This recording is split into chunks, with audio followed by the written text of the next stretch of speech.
Bonjour à tous, bienvenue dans une nouvelle vidéo avis sur un livre. Aujourd'hui, nous allons parler du livre Bug Me Secretly d'Odette Stone, qui est le premier tome d'une série de romances en lien avec le hockey qu'elle a écrite. Je lis régulièrement ce genre de livre de romance très détente pour moi. Parce que je sais pas, j'aime bien les romans sportifs, je trouve ça toujours un peu marrant. Donc vous pourrez retrouver sur ma chaîne différentes vidéos où je vous parle de ce type de livre. N'hésitez pas à aller regarder, je vous mettrai ça dans le i en haut de l'écran, en barre d'infos, tout ça. Ce livre n'a malheureusement pas encore été traduit en français. Donc je vais ici vous lire le résumé, les premières pages du roman et vous donner mon avis dessus. Mais dans mes lectures, je vais être obligée de traduire globalement puisque je ne suis pas bilingue. J'espère que vous serez compréhensif sur mon niveau d'anglais qui est loin d'être parfait. Parce que voilà, je fais vraiment du mieux que je peux. La couverture, voilà, moi j'aime pas quand il y a des hommes un peu comme ça dénudés, si je puis dire, dessus. Je trouve ça ridicule et surtout c'est complètement générique. Enfin voilà, je suis désolée, un homme dans un lit, c'est quand même 99% des romances qui existent. Donc bon, passons. Mais voilà, allez, on est parti pour tout ça. Je passe sur ma liseuse pour ma lecture parce que ça fera moins mal aux yeux et même pour mon avis.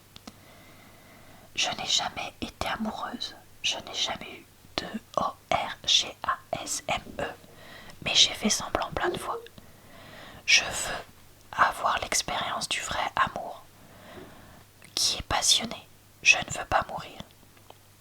C'est marrant comme tout ça sort de ma bouche quand l'avion est en train de perdre en altitude et que je ne me retiens pas du tout avec mon compagnon de rangée quand mon avion a décidé de se cracher. Mes confessions hystériques n'ont pas perturbé l'étranger musclé qui était assis à côté de moi. En effet, au contraire, il m'a promis que si on survivait, il me donnerait mon premier plaisir ultime. On a survécu. J'ai... comment dire, j'ai été heureuse, on va dire ça comme ça. Et il est parti sans me dire qui il était. Le premier jour de mon boulot, j'étais devant l'équipe des Vancouver Wolves et j'ai appelé le numéro 33. Imaginez mon choc quand je l'ai vu arriver vers moi. Voilà, et ben écoutez, c'est tout pour le résumé. Passons à la lecture du reportage sur d'un journal de sport. Eh bien Dave, nous avons des nouvelles fraîches pour le joueur de hockey Max Logan qui a été agressé par son propre coéquipier Joseph Flanning. Nous avons tous vu la vidéo du combat qui a explosé en dehors des vestiaires de l'équipe des Minnesota Marmottes. Il a été annoncé que Flanning avait dû subir une chirurgie de reconstruction faciale et qu'il ne pourrait pas jouer pour le reste de la saison. Jim, avez-vous vu ce combat? Il est devenu viral sur toutes les chaînes de sport et vous ferez comment dire ferait peur, attirerait Conor McGregor. C'est pas un joueur de MMA lui, enfin un joueur, n'importe quoi. Un gars du MMA lui, je ne sais plus. Jamais sur et en dehors de la glace je n'avais vu un combat aussi violent. Max Logan a beaucoup de choses à dire. Nous pensons que il semblerait que le coach de Minnesota ne le fera pas jouer pour le reste de la saison. Jim, s'il le fait, ça coûtera à l'équipe leur chance de gagner la Stanley Cup. La Stanley Cup, c'est comment dire, la coupe, enfin l'équivalent de la coupe de la Ligue des Champions quoi pour le hockey en Amérique du Nord. Dave, je pense que Logan est allé trop loin cette fois. Je ne suis pas sûre qu'il pourrait même revenir de cette histoire. Je pense que Minnesota est actuellement en train de travailler à s'en débarrasser.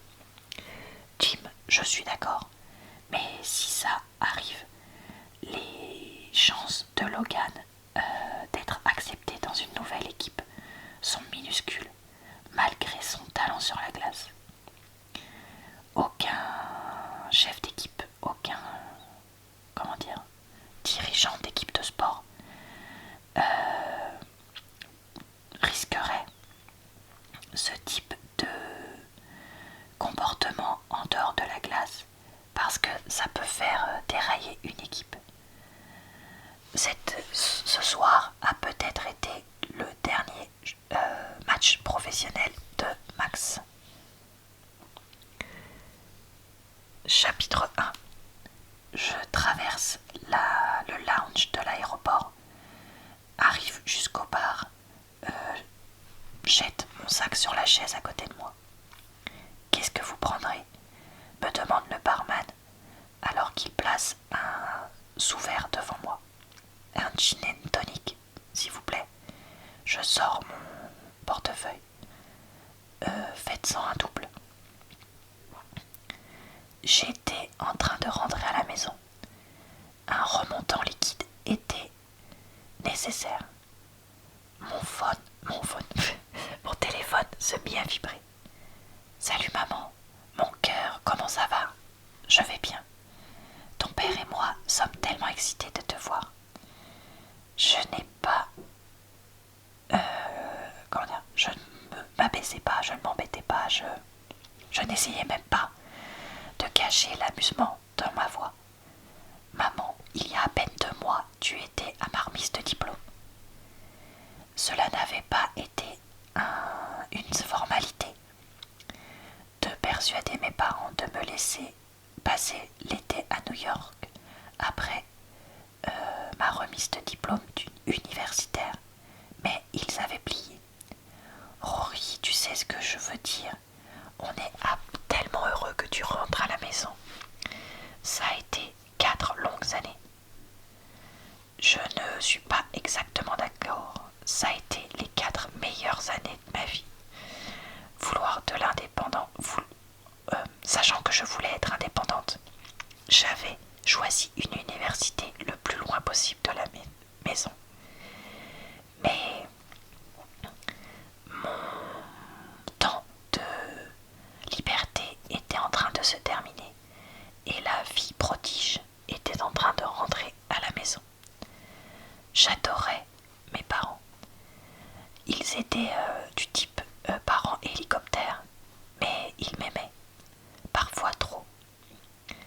Ce sera sympa d'être de retour à Vancouver. Voilà, je m'arrête là pour ma lecture, donc on est parti pour mon avis. Alors, qu'est-ce que j'ai pensé de ce livre? Eh bien écoutez, ce livre me laisse un petit peu perplexe, parce que sur le papier, c'est des trucs que j'aime.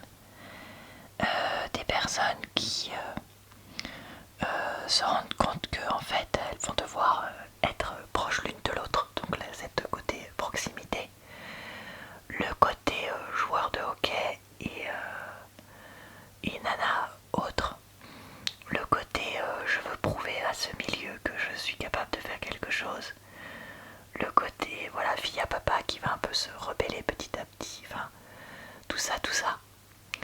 Et pourtant, ce livre m'a laissé une impression un peu de livre moyen. En fait, c'est pas qu'il est mal écrit et c'est pas comme je vous dis que les clichés ou l'histoire soit mauvaise. Franchement, oui, il y a beaucoup de choses qui se devinent, etc. Mais voilà. Et du coup, j'ai beaucoup réfléchi en lisant ce livre sur mais qu'est-ce qu'il faut pour qu'on passe d'un livre ouais à un livre ah ouais pas mal.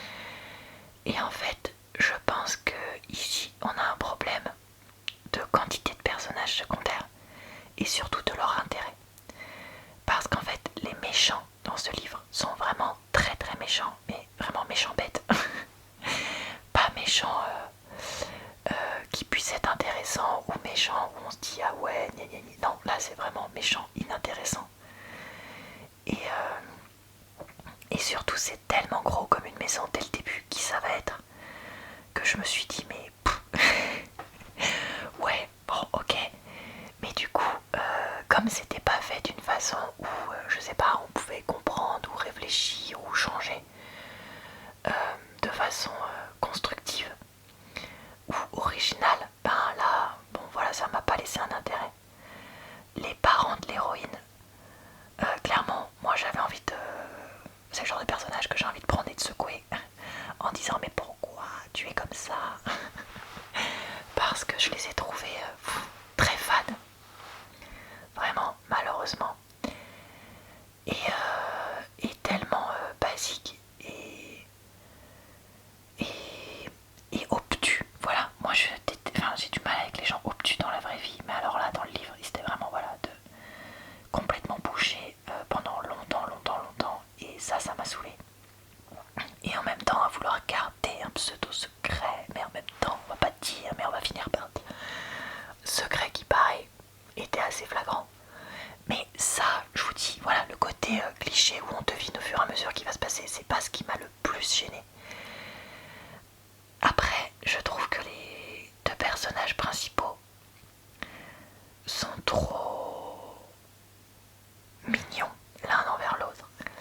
Alors, je trouve que pour une fois, le côté ah on est au travail, il faut surtout pas qu'on soit ensemble, etc. Même si voilà, on sait qu'ils vont finir par s'aider, était quand même assez respecté et beaucoup mieux que dans d'autres livres que j'ai pu voir où clac clac en 2 secondes, bon bah tant pis je laisse tomber les conséquences.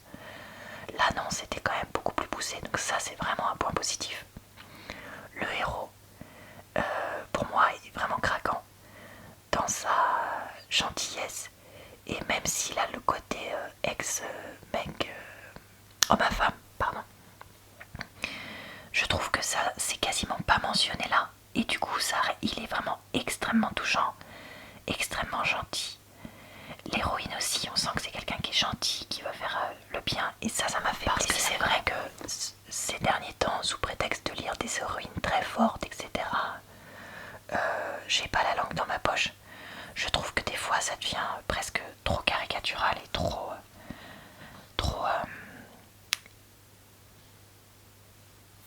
comment dire, il faut être comme ça et c'est impossible d'être quelqu'un de doux et gentil. Alors que là voilà, c'était des personnes qui étaient quand même tous ultra soucieuses des autres, etc.